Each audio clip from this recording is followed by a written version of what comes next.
આજના દિવ્ય સત્સંગમાં પૂર્વજન્મનું રહસ્ય જાણીશું. આ જીવ અહીંયા આ પૃથ્વી લોક પર કઈ એકાદ જન્મથી નથી. તમે આજે અત્યારે અહીંયા બેઠા છો, જીવિત છો, સત્સંગ સાંભળી રહ્યા છો, તો એ કઈ તમારો આ પહેલો જન્મ નથી. આની પહેલા તમે અનંત જન્મો લઈને આવ્યા છો, અનંત જન્મોની યાત્રા કરીને આવ્યા છો, અલગ અલગ યોનિઓમાં જન્મ લઈને આવ્યા છો. અને એ યોનિઓના સંસ્કારો, એ જન્મોના સંસ્કારો, એ વાતાવરણના સંસ્કારો, એ પ્રકૃતિ તમારી જે હતી એનો પ્રભાવ, જે તમારા વિચારો હતા એનો પ્રભાવ, એ બધોય પ્રભાવ તમારા સૂક્ષ્મ શરીરમાં, કારણ શરીરમાં રહેલો જ છે. અને એ પ્રભાવના કારણે જ આજે તમે જે છો એ પૂર્વજન્મના અનેક વિચારો, સ્મૃતિઓ, ગ્રંથિઓ, વેમ, સંસ્કારો એના કારણે જ છો. આજે કોઈ મનુષ્ય સત્સંગ સાંભળે છે, એ મનુષ્યને સત્સંગમાં રસ છે, આગળ જવાની કંઈક લગની છે, પરમાત્માને પ્રાપ્ત કરવાની લગની છે, તો તે ફક્ત એકાદ જન્મનું નથી હોતું. એ કેટલાય જન્મોની એની લગની હોય, કેટલાય જન્મોનો એનો વિચાર હોય, કેટલાય જન્મોની એની સ્મૃતિ હોય, કેટલાય જન્મોનો એનો સંકલ્પ હોય. અને ધીરે ધીરે એ સંકલ્પ દ્રઢ થતા આ જન્મમાં તે સત્સંગમાં આવી જાય છે, બ્રહ્મ જ્ઞાન પ્રાપ્ત કરી લે છે, આત્મ સાક્ષાત્કાર પ્રાપ્ત કરી લે છે, આત્મજ્ઞાન પ્રાપ્ત કરી લે છે અને પરાકાષ્ઠાએ પહોંચી જાય છે. ઘણી વખત જીવનમાં કોઈ મહાપુરુષોનું જીવન ચરિત્ર જોઈએ, જીવન દર્શન જોઈએ, તો સમજાય કે એ મહાપુરુષ બસ ચાલતા ચાલતા જતા હતા, કંઈક એવું દ્રશ્ય જોયું, કંઈક એવું જ્ઞાન સાંભળ્યું ને જાગી ગયા. જાગી તો ગયા, નીકળી પણ ગયા, નીકળી તો ગયા, બધું ચૈતન્ય જ્ઞાન પ્રાપ્ત કરી લીધું, પ્રાપ્ત તો કરી લીધું, પણ આગળ પહોંચીને મોક્ષની પરમ કક્ષાએ પહોંચી ગયા અને અમર થઈ ગયા. જ્યારે એવું સાંભળીએ ત્યારે હૃદયમાં એમ થાય કે એમને એક જ જન્મમાં બધું મળી ગયું, એક જ જન્મમાં બધું પ્રાપ્ત થઈ ગયું. સદગુરુ ચરણમાં, સદગુરુ સાનિધ્યમાં પણ એવું જ છે. તમે જોયું હશે, આવતા હોય લાખો, કરોડો શિષ્યો, બરાબર? એમાંથી કરોડે કોક, અબજોમાં કોક એકાદને તરત જ આ જ્ઞાન ગળે ઉતરી જાય, આ અનુભૂતિ ગળે ઉતરી જાય, તરત જ ગ્રહણ થઈ જાય અને એ નીકળી જાય. હવે આ દર્શન જોઈ, આ દ્રશ્ય જોઈ બીજા શિષ્યોને થાય કે જરૂર સદગુરુએ આને કંઈક અલગ આપ્યું અને અમને કંઈક અલગ આપ્યું છે. પણ હકીકતમાં એવું હોતું નથી. સદગુરુ દરેકને એક જ પ્રકારનું બીજ આપે છે, એક જ પ્રકારનું ખાતર આપે છે, એક જ પ્રકારનું પાણી આપે છે. પણ પેલા શિષ્યની કેટલાય જન્મોની સાધના, ધ્યાન, તપશ્ચર્યા હતી જ. બસ ખાલી વાદળ હટાવવાનું હતું, સૂર્યપ્રકાશ થઈ ગયું. તમે આવ્યા છો, પણ તમે કેટલા જન્મો લઈને આવ્યા છો, પણ એ જન્મોમાં તમારું માયાનું ચિંતન હતું, રાગ દ્વેષનું ચિંતન હતું, મમતાનું ચિંતન હતું, આસક્તિનું ચિંતન હતું, મોહનું ચિંતન હતું, એ બધું ચિંતન હતું. અને આ સત્સંગનું ચિંતન ન હતું, પણ એકાદ વિચારના કારણે આ જન્મમાં સદગુરુનું સાનિધ્ય મળ્યું છે. તો હજુ તો સાનિધ્ય મળ્યું છે, હજુ તમારા વિચારો તો માયાના જ છે, હજુ સત્સંગના વિચાર, ભક્તિના વિચાર, પરમાર્થના વિચાર તમારા થયા નથી. હવે ધીરે ધીરે તમારા એ વિચારો થાય છે. પહેલા તમારા વિચારો સારા થશે, સકારાત્મક થશે, તમારી સ્મૃતિઓ સારી થશે, સકારાત્મક થશે, અને પછી ધીરે ધીરે જેમ જેમ તમે આ માર્ગમાં આવશો એમ એમ તમને આ આત્મજ્ઞાન, આ બ્રહ્મજ્ઞાન પ્રાપ્ત થશે. આત્મજ્ઞાન, બ્રહ્મજ્ઞાન આ કઈ કૂદકો માર્યો ને મળી ગયું એવું નથી. આ કેટલાય જન્મોની તપશ્ચર્યાનું ફળ છે, કેટલાય જન્મોની સાધનાનું ફળ છે. આ આત્મજ્ઞાન બહુ દુર્લભ છે, બ્રહ્મજ્ઞાન બહુ દુર્લભ છે.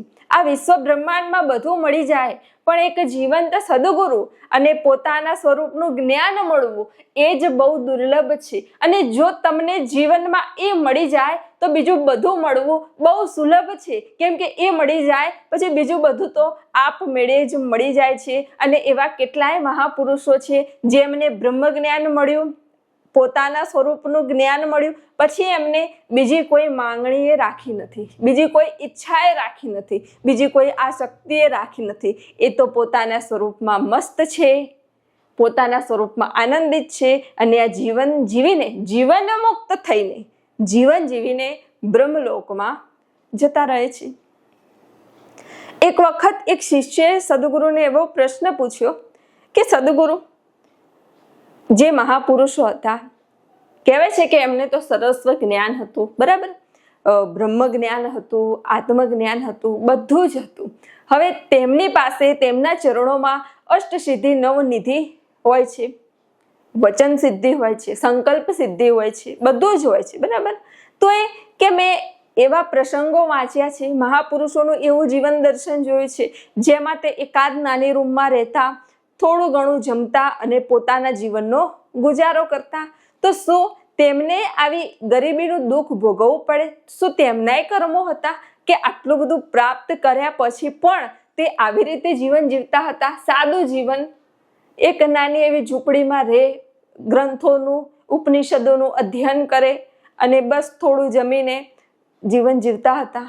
મહાપુરુષે કીધું કે ના, એ ચાહત તો બહારનો વૈભવ વધારવાની તેમનામાં સામર્થ્ય હતી જ.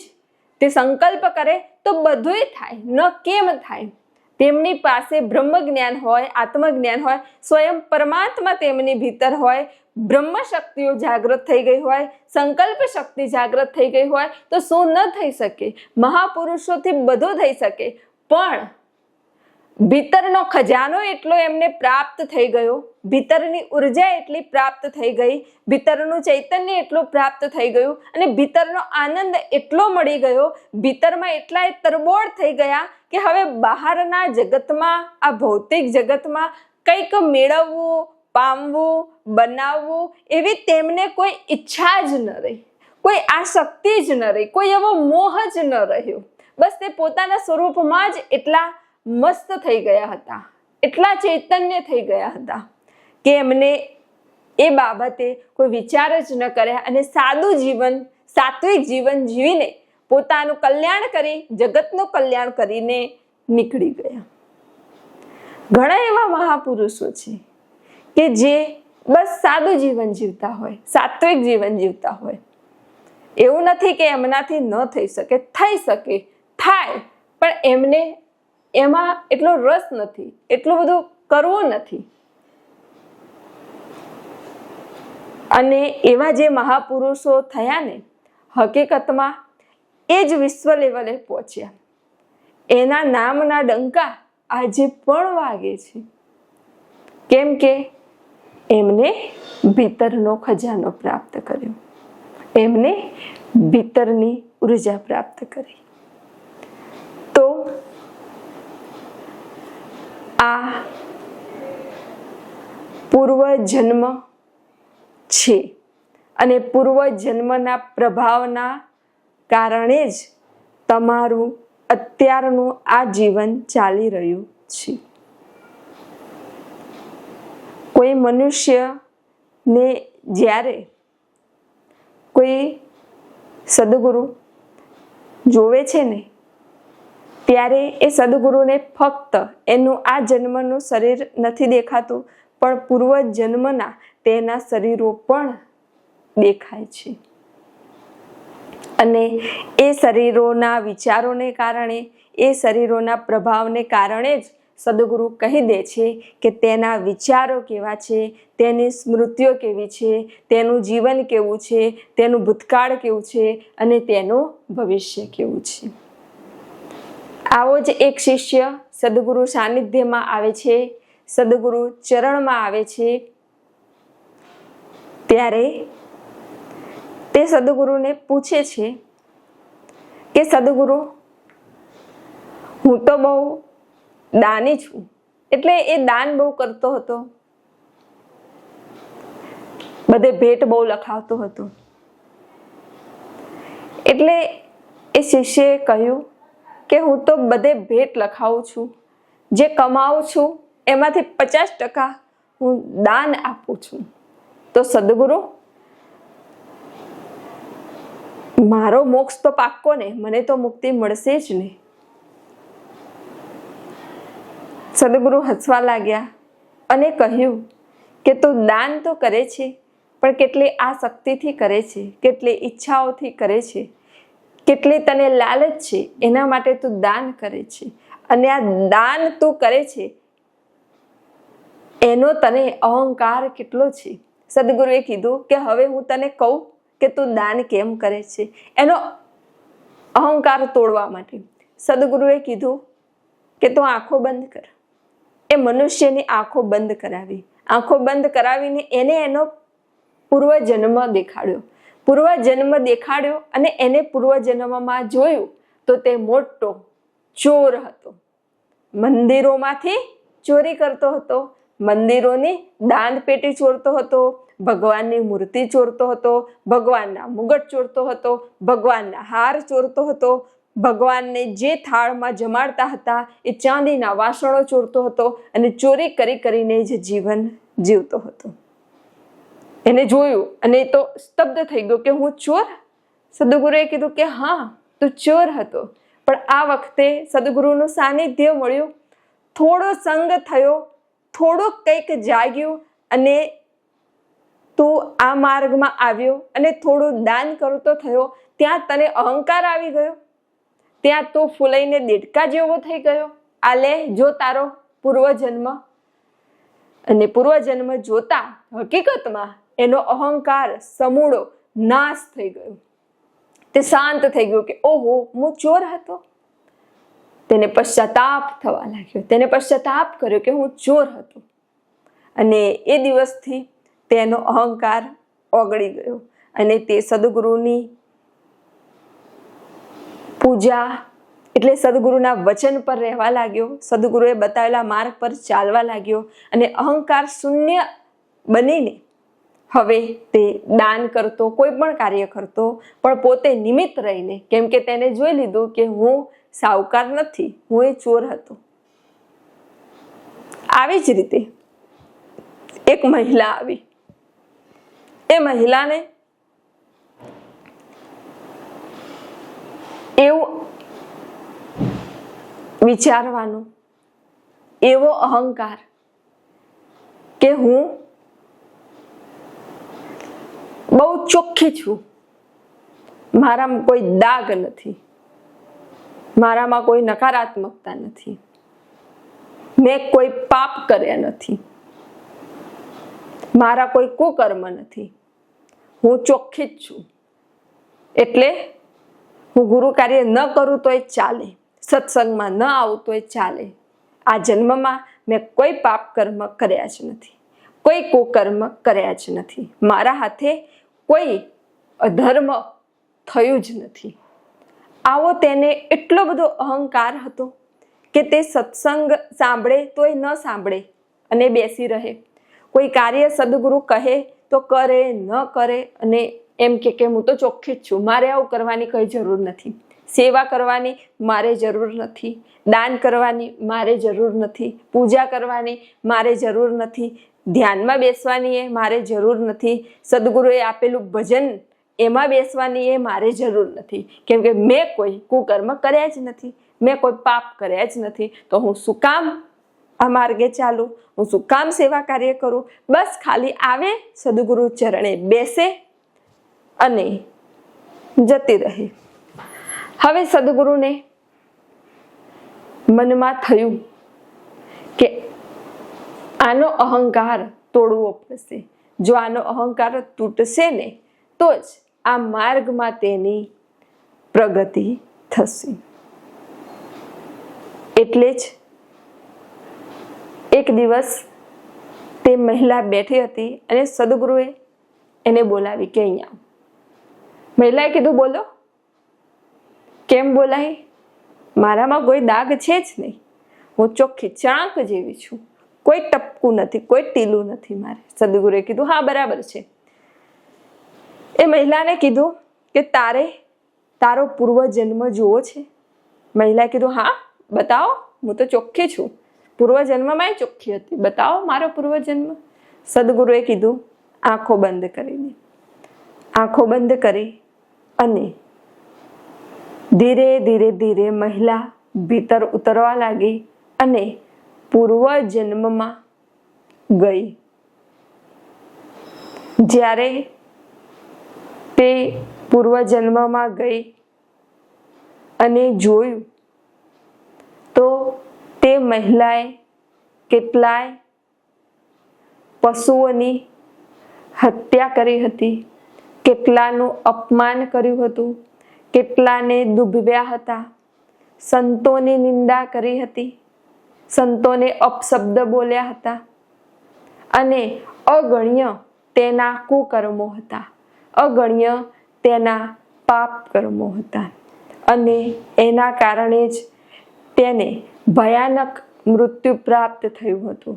તે બીમારીમાં રીબાઈને મરી હતી. અને આ જ્યારે તે મહિલાએ જોયું ત્યારે તેને આંખ ખોલી અને અચાનક જ રડવા લાગી. આંખમાં અશ્રુ આવી ગયા અને સદગુરુના ચરણે નમી ગઈ કે હે સદગુરુ, મને બચાવી લો, બચાવી લો.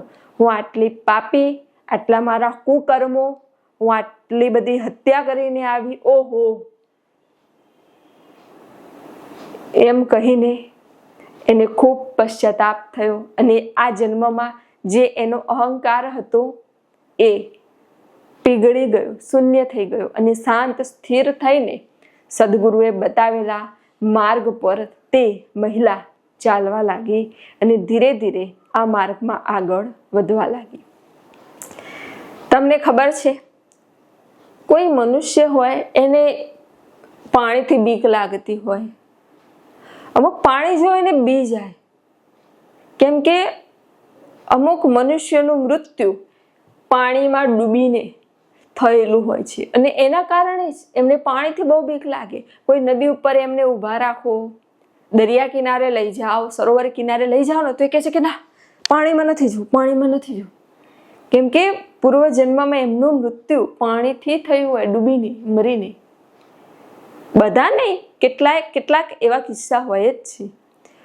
અમુક મનુષ્ય એવા હોય કે જેને અગ્નિથી બહુ બીક લાગતી, બહુ ડરતા હોય અને જ્યારે એમનો પૂર્વજન્મ એમનો જોવામાં આવે, દેખાય, ત્યારે ખબર પડે કે પૂર્વજન્મમાં બળીને મૃત્યુ કર્યું છે, આપઘાત કર્યો છે, કાં તો કોઈના પ્રાણ થોડા શરીરમાં રહી ગયા હોય અને આ માણસોએ અધકચરા, થોડા પ્રાણ નીકળ્યા, થોડા ન નીકળ્યા અને બાળી દેવામાં આવ્યા હોય.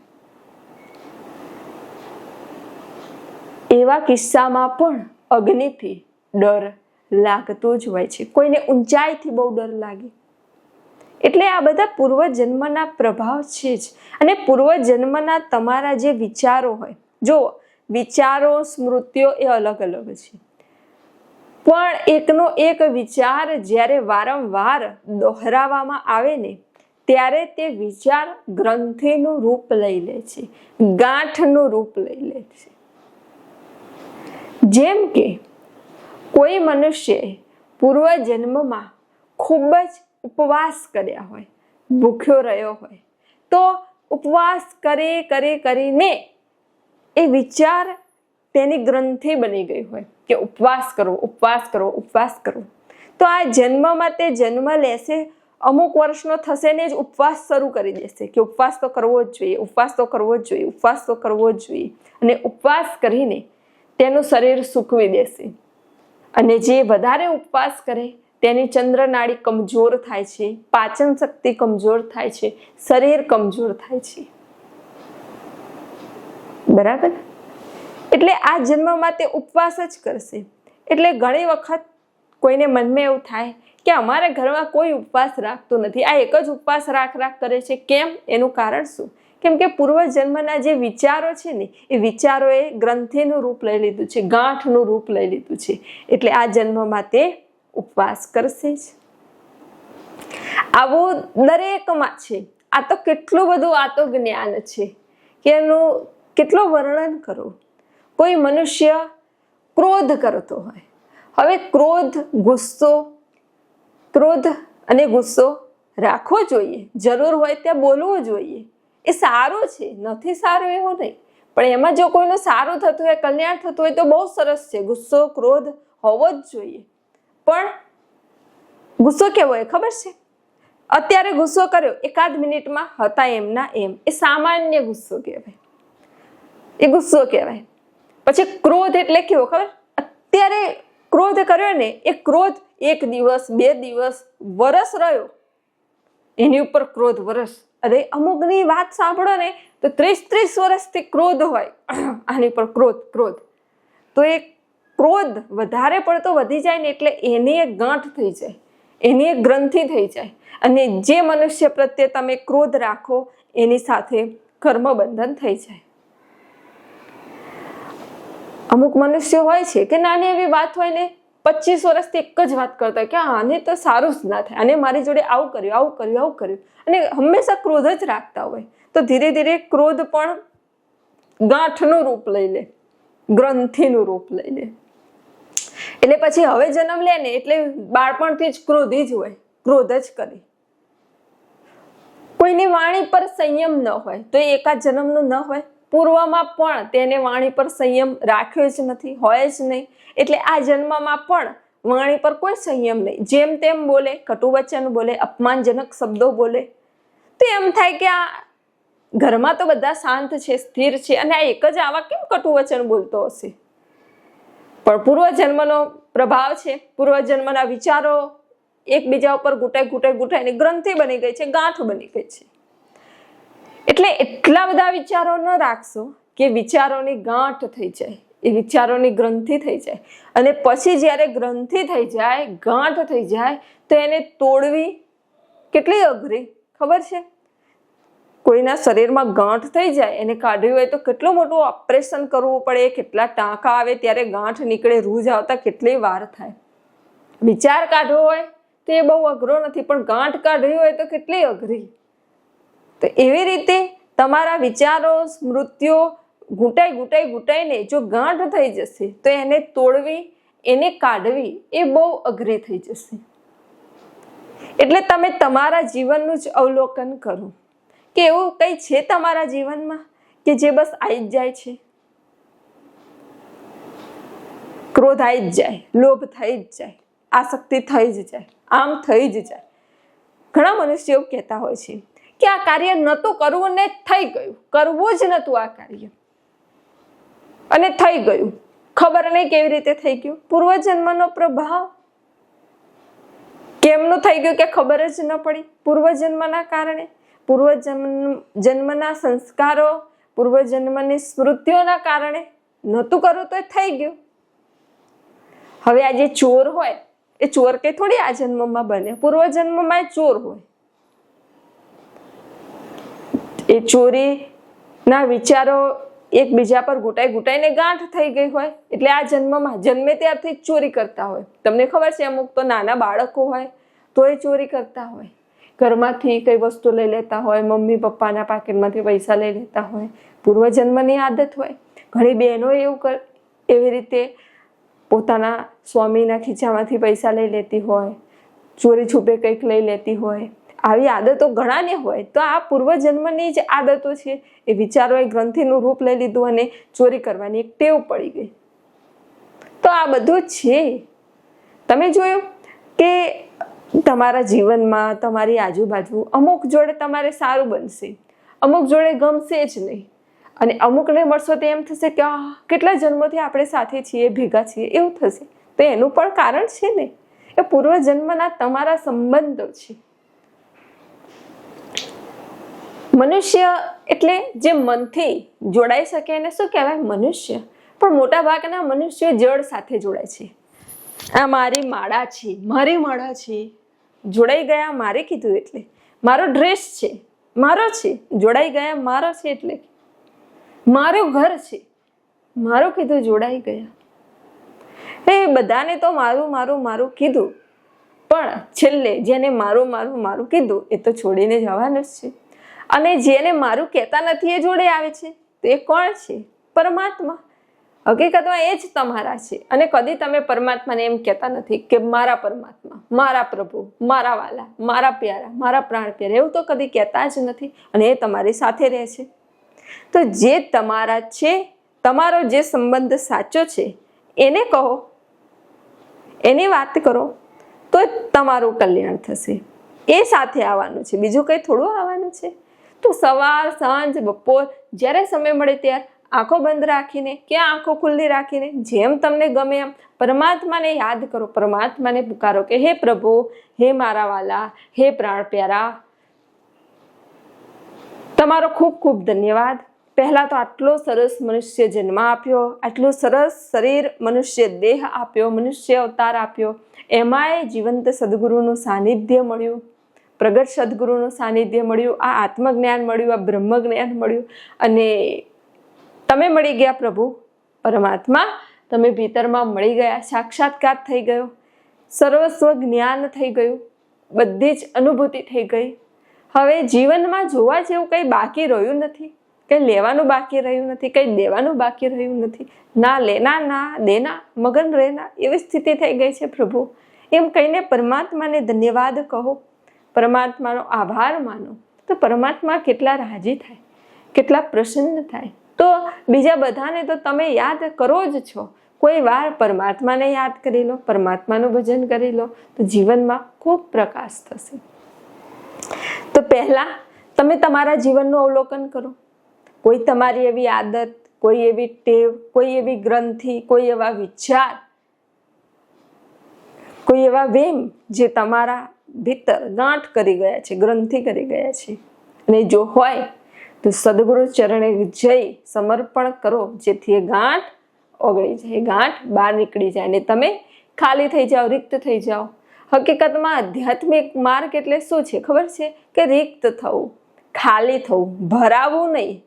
આ બ્રહ્મ જ્ઞાન પ્રાપ્ત કરીને વેચવાનું, એનાથી મુક્ત થવાનું, છેલ્લે જ્ઞાનથી મુક્ત થઈ જવાનું, બધેથી મુક્ત થઈ જવાનું. એને મુક્તિ કહેવાય, એને મોક્ષ કહેવાય. કંઈ જ ભીતર રાખવું નહીં.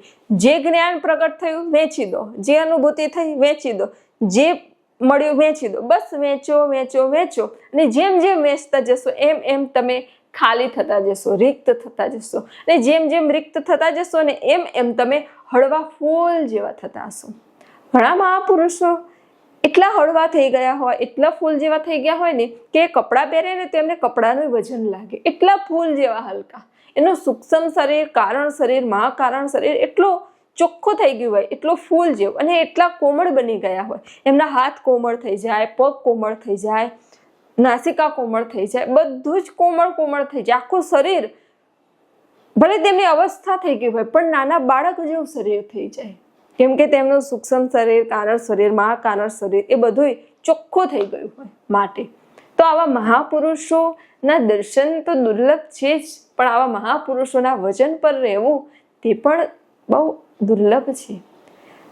તે બહુ અઘરી વાત છે. જો વચન પર રહેવાય તો જીવન અવશ્ય સફળ થઈ જ જાય. પણ ક્યારે વચન પર રહેવાય? જ્યારે સદગુરુને તમે પરમાત્મા માનો ત્યારે. જો સદગુરુને સામાન્ય મનુષ્ય માનશો, સામાન્ય વ્યક્તિ માનશો તો વચન પર નહીં રહી શકાય. ક્યાંક માયાનું આવરણ, માયાનો પડદો આવી જ જશે. પણ જો તમે સદગુરુને સાક્ષાત પરમાત્મા, સાક્ષાત પ્રભુ માનશો તો અવશ્ય સદગુરુના વચન પર રહીને જીવન જીવી શકશો અને આ જીવનનો મહિમા જાણી શકશો. આ સત્સંગ ધ્યાનથી, આનંદથી, પ્રેમથી સાંભળો, હૃદયમાં ઉતારો. આપ સર્વના હૃદયમાં બિરાજમાન પરમાત્માને પ્રણામ.